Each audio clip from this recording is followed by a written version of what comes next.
Salam Bapak Ibu Saudara-saudari yang dikasih Yesus dan dikasih berjumpa kembali dengan saya Pendeta Rizky Lubis. Saudara Bapak Ibu sekalian,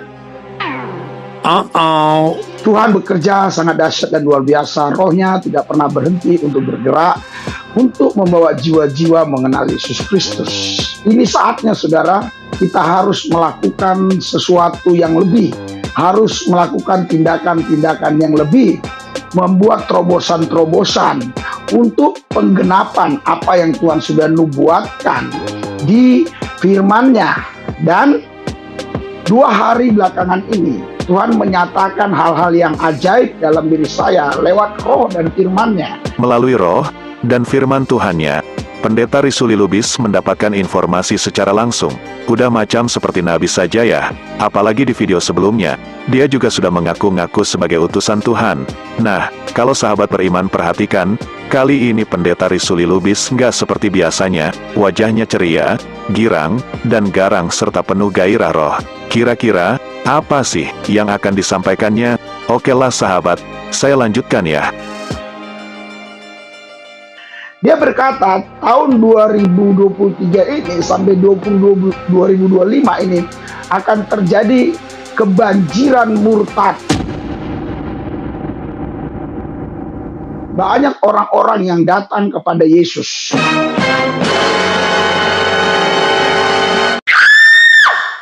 Yang mau menerima Yesus sebagai Tuhan dan Juru Selamat. Saya ingin tahu, sesekali Pendeta Rizky Lubis ini menampilkan beberapa sajalah. Siapa yang murtad itu, sebagai tanda bukti bahwa di tahun 2023 sampai dengan 2025 banyak yang murtad. Bila perlu nggak usah jauh-jauh ke arah 2024 dan 2025. Karena memang belum terlampaui. Walaupun kata Pendeta Rizky Lubis mengatakan itu adalah nubuatan, minimal 1 orang saja tampilkan. Siapa sih yang murtad di tahun 2023? Sebenarnya, Pendeta Rizky Lubis mau ngapain ya? Kok selalu berkoar-koar banyak yang murtad? Apa tujuan dibalik narasi yang dibangun oleh Pendeta M3 ini? Ada motif apa ya kok suka banget dengan istilah banyak yang murtad di tahun-tahun tersebut? Ya, entahlah. Coba kita lanjut dulu narasi berikutnya.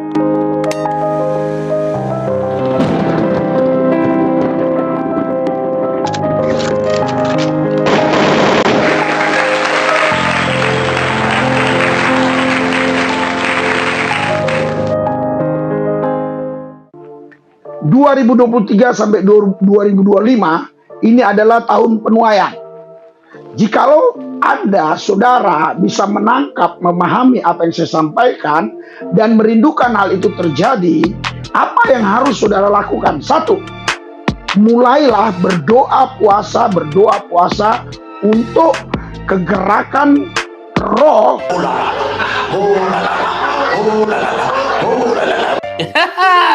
Haleluya.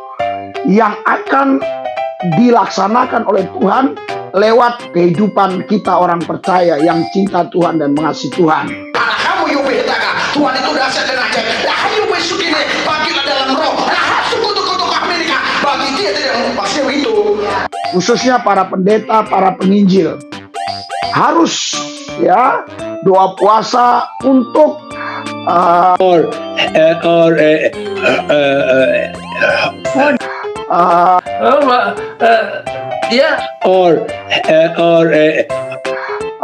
apa yang Tuhan janjikan menjadi sesuatu hal yang real, hal yang nyata. Ternyata semua yang dibicarakan Pendeta Rizky Lubis tentang kemurtatan yang luar biasa di tahun 2023 sampai dengan tahun 2025 itu masih dalam wacana. Artinya, dibalik maksud narasi koar-koarnya itu adalah ajakan, atau bisa dibilang misi Pendeta Rizky Lubis yang akan bergerak untuk memurtadkan orang. Nah, jadi selama ini, koar-koarnya yang mengatakan banjir murtad, hanyalah halusinasi dan imajinasi, alias sedang mimpi di siang bolong. Analisis saya, Pendeta Rizky Lubis ingin menjadi manusia yang menggenapi nubuat di dalam Bible. Baiklah sahabat, mari kita lanjutkan videonya, supaya lebih jelas. Kira-kira apa yang akan dijajankannya? Mungkin ada di antara saudara berkata, kalau Tuhan sudah janjikan, Tuhan pasti genapi. Yes, amin. Tetapi Tuhan selalu memakai orang-orang yang sudah dihususkannya, yang mau untuk melaksanakan apa yang dia sudah janjikan. Karena setiap janjinya itu tidak terjadi begitu saja seperti jatuhnya batu dari langit, gedebuk, gedebuk, gedebuk. Tapi ada Tuhan pakai orang-orang yang untuk melaksanakan hal-hal yang Tuhan suruh mencapai apa yang Tuhan sudah janjikan. Inilah yang selalu disebut dengan visi dan misi. Visi itu adalah sesuatu yang ada dalam pikiran kita ke depan. Sedangkan misi adalah suatu tindakan untuk melaksanakan apa yang ada dalam pikiran kita. Berarti di sini bukan hanya visi tetapi juga misi. Nah, saya bilang juga apa?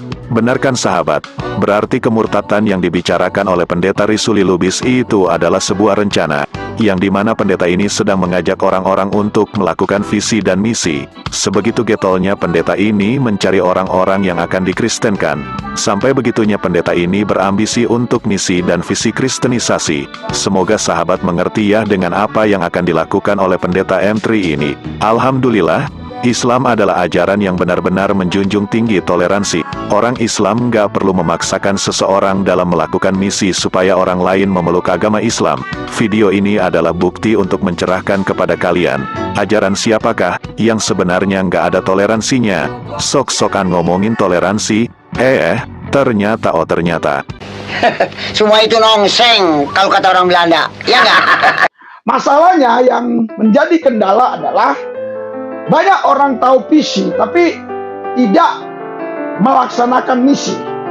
Sedangkan visi dan misi harus jalan bersama-sama.